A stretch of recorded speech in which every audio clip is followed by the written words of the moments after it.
വടക്കൻ കേരളത്തിൽ പാചകവാതക സിലിണ്ടർ ക്ഷാമം രൂക്ഷമാണ്. ഹോട്ടൽ വ്യവസായം വല്ലാത്ത പ്രതിസന്ധിയിൽ പോകുന്നു. കാസർഗോഡ് ജില്ലയിൽ മാത്രം 80% ഹോട്ടലുകൾ ഇതിനോടകം അടച്ചുപൂട്ടേണ്ടി വന്നു. ബാക്കിയുള്ള ഹോട്ടലുകൾ മെനു വെട്ടിച്ചുരുക്കി വിറകടുപ്പ് ഉപയോഗിച്ചാണ് പ്രവർത്തിക്കുന്നത്. സ്വകാര്യ ഏജൻസികൾ സിലിണ്ടറുകൾക്ക് ഇരട്ടി വില ഈടാക്കുന്നതായും പരാതിയുണ്ട്.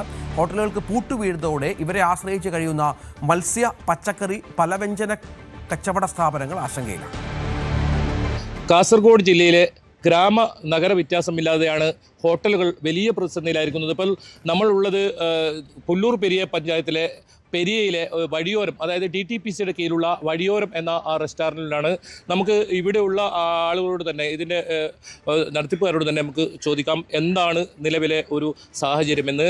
നമ്മോടൊപ്പം ഈ സ്ഥാപനത്തിൻ്റെ ഉടമ രാജേഷ് ചേരുന്നു. എന്താണ് നിലവിലിപ്പോൾ പാചകവാതക ഈ ക്ഷാമം ഏത് രീതിയിലാണ് മാറുന്നത്? നിലവിൽ ഹോട്ടൽ മേഖല ഭീകരമായിട്ടുള്ള ബുദ്ധിമുട്ടിലൂടെ കടന്നു പോകുന്നത്. കാരണം ഗ്യാസ് കിട്ടാനില്ല. നമ്മളൊക്കെ വിറകടുപ്പിലേക്ക് മാറിയിരിക്കുന്നു. പല മെനു വെട്ടിച്ചുരുക്കേണ്ട അവസ്ഥയാണ്. നമ്മളിപ്പോൾ ദോശ, കഴിഞ്ഞ ഒരാഴ്ചയായിട്ട് ദോശ നിർത്തിയിട്ടുണ്ട്. അതുപോലെ തന്നെ ചായയുടെ കാര്യത്തിൽ നമ്മൾ ചായ ഇപ്പോൾ കെറ്റിലാക്കി വെക്കുകയാണ്. കാരണം അല്ലാതെ ചായ കൊടുക്കാനുള്ളൊരു നിവൃത്തി ഇല്ലാത്ത അവസ്ഥ ഇപ്പോൾ. അതുപോലെ തന്നെ ഗ്യാസ് നമുക്ക് തരുന്ന കമ്പനികൾക്ക് ഗ്യാസ് തരാൻ പറ്റില്ല. അതുപോലെ പ്രൈവറ്റ് ഗ്യാസുകളുണ്ട്, പക്ഷേ ഭയങ്കര വില കൊടുക്കേണ്ട അവസ്ഥയാണ്. അതുപോലെ തന്നെ പ്രൈവറ്റ് ഗ്യാസുകൾ അത് വില കൂടുന്നതാണോ ഇപ്പോൾ പറയുന്നത്? പ്രൈവറ്റ് ഗ്യാസ് കിട്ടാനില്ല, എങ്കിൽ പോലും കിട്ടുന്നുണ്ടെങ്കിൽ തന്നെ ഭയങ്കര ഭീകരമായ വില വാങ്ങുന്നത്. കരിഞ്ചന്തയും പൂഴ്ത്തിവെപ്പൊക്കെ നടക്കുന്നുണ്ട്. അപ്പോൾ സർക്കാർ എന്തായാലും ഇടപെടലുകൾ ഉണ്ടാവും എന്ന് വിചാരിക്കുന്നില്ലെങ്കിൽ ഈ മേഖല തന്നെ ഇല്ലാണ്ടായിപ്പോൾ. ഈ മേഖലയെ ഡിപ്പെൻഡ് ചെയ്തുകൊണ്ട് ഒരുപാട് തൊഴിലാളികളുണ്ട്. അന്യസംസ്ഥാന തൊഴിലാളികളുണ്ട്, നമ്മുടെ നാട്ടിലെ തൊഴിലാളികളുണ്ട്.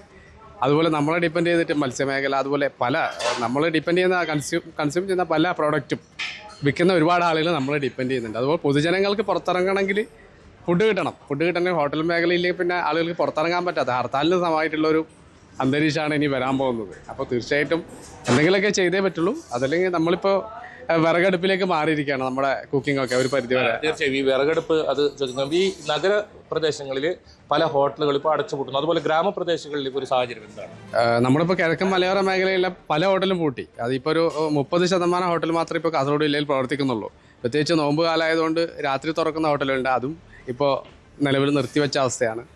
പിന്നെ വിറകടുപ്പ് എന്ന് പറഞ്ഞാൽ പ്രാക്ടിക്കൽ, എല്ലാവർക്കും പ്രാക്ടിക്കലാണ്. കാരണം അത്ര സൗകര്യമുള്ളവരെ സംബന്ധിച്ചിടത്തോളം വിറകടുപ്പ് ഉപയോഗിച്ച് കുക്ക് ചെയ്യാം. അല്ലാത്തവരെ സംബന്ധിച്ചിടത്തോളം വിറക് അടുപ്പിടാനുള്ള സ്ഥലമില്ല. മറ്റ് ഇലക്ട്രിക് കുക്കിംഗ് മെത്തേഡിലേക്ക് മാറുക വെച്ചാൽ ഭീകരമായിട്ടുള്ള ഇലക്ട്രിക് ചാർജ് ഒന്നും താങ്ങാൻ പറ്റില്ല. ഒന്ന് നമ്മുടെ ഈ ഒരു അവസരത്തിൽ വില കൂടുതലാണ്. സാധനങ്ങളുടെ വില കൂടി, ചിക്കൻ്റെയൊക്കെ വില 160 കഴിഞ്ഞ് പോവുകയാണ്. അപ്പോൾ ഇങ്ങനെ ആളുകളുടെ അടുത്ത് നമുക്ക് വാങ്ങാനും പറ്റില്ല. കാരണം നമ്മൾ സ്ഥിരമായിട്ട് വരുന്ന പൊതുജനങ്ങളുടെ അടുത്ത് നമുക്ക് കൊള്ള ലാഭത്തിലൊരു സാധനം വിൽക്കാൻ പറ്റാത്തൊരു സാഹചര്യമാണ്. അപ്പോൾ ഈ വില കൂടുതലും ഒരു സൈഡിൽ ഇങ്ങനെ നിൽക്കുന്ന സമയത്ത് ഗ്യാസ് ഇല്ലായ്മയും ഒക്കെ കൂടി വളരെ പ്രതിസന്ധിയിലേക്കാണ് കേരളത്തിലെ ഹോട്ടൽ മേഖല പോകുന്നത്.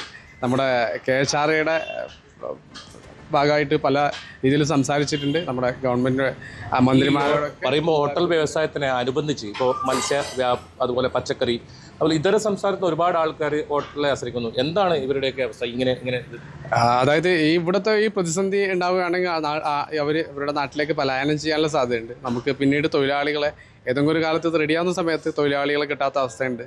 അപ്പോൾ ശരിക്കും പറഞ്ഞാൽ അടിയന്തരമായിട്ട് ഇടപെടേണ്ട ഒരു പ്രശ്നമാണ് ഈ ഒരു ഗ്യാസിൻ്റെ പ്രശ്നം. ഈ ഇവർ പറഞ്ഞതുപോലെ തന്നെ അനുബന്ധമായ ഒരുപാട് ആളുകൾ ഇതിനെ ആശ്രയിച്ച് ജീവിക്കുന്നവരുണ്ട്. പ്രത്യേകിച്ച് മത്സ്യവിപണനം, അതുപോലെ തന്നെ പഴം, പച്ചക്കറി ഉൾപ്പെടെയുള്ള കാര്യങ്ങൾ. എന്നാൽ നമുക്ക് അത്തരം കാര്യങ്ങൾ പോകുന്നതിന് മുമ്പ് ഈ വിറക് അടുപ്പ് എത്രത്തോളം പ്രായോഗികമെന്ന് കൂടി നമുക്ക് ഇവിടെ നിന്ന് കാണാം. ഇവിടെ ഈ വിറക് അടുപ്പ് ഉപയോഗിച്ചാണ് ഇപ്പോൾ ഈ പാചകമൊക്കെ നടക്കുന്നത്. നമുക്ക് ആ ദൃശ്യം കൂടി ഒന്ന് നമുക്ക് കണ്ടിട്ട് വരാം. എന്താണ് നിലവിലെ ഒരു സാഹചര്യം? ഈ വിറകടുപ്പാകുമ്പോൾ എങ്ങനെയാണിത്? ഗ്യാസില്ലാത്തതുകൊണ്ട് വളരെ ബുദ്ധിമുട്ടാണ്. കൂടുതലും ഇപ്പോൾ പാചകം കൂടുതലും വിറകടുപ്പിൽ തന്നെയാണ്. പലവിധ ആരോഗ്യ പ്രശ്നങ്ങളുള്ളതുകൊണ്ട് കൂടുതൽ പണിക്കാരൊന്നും ഇതിന് കിട്ടാറില്ല. ഈ എങ്ങനെയാണ് പുക ആണോ എന്താണ്? പുക ഭയങ്കര പുക. പിന്നെ പ്രത്യേകിച്ച് ഇപ്പോൾ ചൂടുകാലമാണ്. ഇതിൻ്റെ ചൂടും കൂടെ ആകുമ്പോൾ വളരെയധികം ബുദ്ധിമുട്ടാണ്. അധികം ആൾക്കാരും ഇതര സംസ്ഥാനത്തുള്ള ആൾക്കാരാണ് പല ഹോട്ടലുകളിലുള്ളത്. ഇവിടെയും സമാനമായിരിക്കുമല്ലോ. എങ്ങനെയാണ് അവർ ഉപയോഗിച്ച് നമുക്ക് ഈ വിറകടുപ്പ് വെച്ച് മുന്നോട്ട് കൊണ്ടുപോകാൻ പറ്റുമോ? ഇല്ല, അവരൊന്നും ഒരിക്കലും വിറകടുപ്പിൽ പണിയെടുക്കാനുള്ള ഇതില്ല. അവർ ഗ്യാസിൽ തന്നെയാണ് പണിയെടുക്കുന്നത്. പൊറോട്ടയൊക്കെ പണ്ടൊക്കെ ഞങ്ങളൊക്കെ പൊറോട്ട വിറകടുപ്പിലുണ്ടായിട്ടുണ്ട്. പക്ഷേ ഇപ്പോഴാരും അതിനങ്ങനെ ചെയ്യാറില്ല.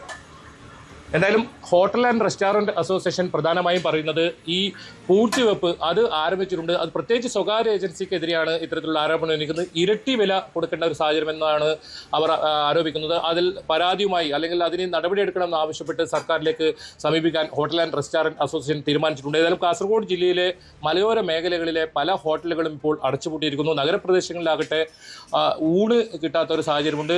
പലപ്പോഴും ഇത്തരത്തിൽ അടുപ്പ് സൗകര്യം പല ഹോട്ടലുകൾക്കും പരിമിതമാണ്. കാരണം വലിയ വാടകയാണ് നഗരപ്രദേശങ്ങളിലൊക്കെ നൽകേണ്ടി വരുന്നത്. അതുകൊണ്ട് തന്നെ അവർ പരിമിതമായ സ്ഥലത്ത് ഇത്തരത്തിൽ പാചകവാതക സിലിണ്ടറൊക്കെ ഉപയോഗിച്ചായിരുന്നു ഇവർ മുന്നോട്ട് പോയത്. അത്തരം ഹോട്ടലുകളെല്ലാം അടച്ചുപൂട്ടുന്ന സാഹചര്യം ഉണ്ടായിട്ടുണ്ട്. ഏതായാലും ഈ പ്രതിസന്ധി വരും ദിവസങ്ങളിലും തുടർന്നാൽ ഒരു പക്ഷേ എല്ലാ ഹോട്ടലുകൾക്കും പൂട്ട് വീഴും.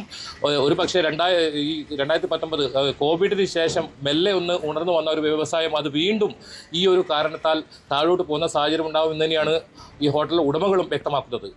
KV Baiju, news 18, Kasaragod. ബൈജു, ഇപ്പോൾ റിപ്പോർട്ട് ചെയ്ത പോലെ പല സ്ഥലങ്ങളിലും ഇപ്പോൾ ആളുകൾ യാത്രകളൊക്കെ ഉപേക്ഷിക്കുന്ന പശ്ചാത്തലം കൂടിയുണ്ട്. കേരളത്തിൽ ഭക്ഷണം കിട്ടാത്ത പശ്ചാത്തലം. ചില ഹോട്ടലിലൊക്കെ ചെന്നാൽ പരിമിതമായ ഭക്ഷണങ്ങൾ മാത്രമാണ്, പെട്ടെന്ന് പാകം ചെയ്യാൻ പറ്റുന്ന ഭക്ഷണങ്ങൾ മാത്രമാണ്. നമ്മൾ നേരത്തെ ഒരുപാട് കഴിച്ചുകൊണ്ടിരുന്ന പല ഭക്ഷണങ്ങൾക്കും ക്ഷാമമുണ്ട്. ഹോട്ടൽ ഉണ്ടാക്കുന്നില്ല എന്ന പ്രധാന പ്രശ്നമുണ്ട്. ഗ്യാസിൻ്റെ ക്ഷാമം തന്നെയാണ് കാരണം. വരും ദിവസങ്ങളിൽ അത് കൂടുതൽ രൂക്ഷമാകുമെന്നുള്ള വിവരം കൂടി പുറത്തു വരുന്നുണ്ട്. അപ്പോഴും കേന്ദ്ര സർക്കാർ പരിഭ്രാന്തരാവേണ്ട എന്നും ഇതുമായി ബന്ധപ്പെട്ട് നടപടികൾ സ്വീകരിക്കുന്നുണ്ട് എന്നും വ്യക്തമാക്കുന്നുണ്ട്. 30% LPGയുടെ ഉൽപ്പാദനം കൂട്ടി എന്നുള്ള വിവരം കൂടി കേന്ദ്രമന്ത്രിയൊക്കെ പറയുന്നുണ്ട്. എങ്കിൽ പോലും ക്ഷാമം മാറുന്നില്ല എന്നത് ഏറ്റവും പ്രധാനമാണ്. ബുക്കിംഗ് സ്വീകരിക്കുന്നില്ല ഗ്യാസ് ഏജൻസികൾ എന്ന വളരെ പ്രധാനപ്പെട്ട ഒരു വിവരം കൂടിയുണ്ട്. കൂടുതൽ വാർത്തകൾക്ക് news 18 Keralam YouTube channel subscribe ചെയ്യുക.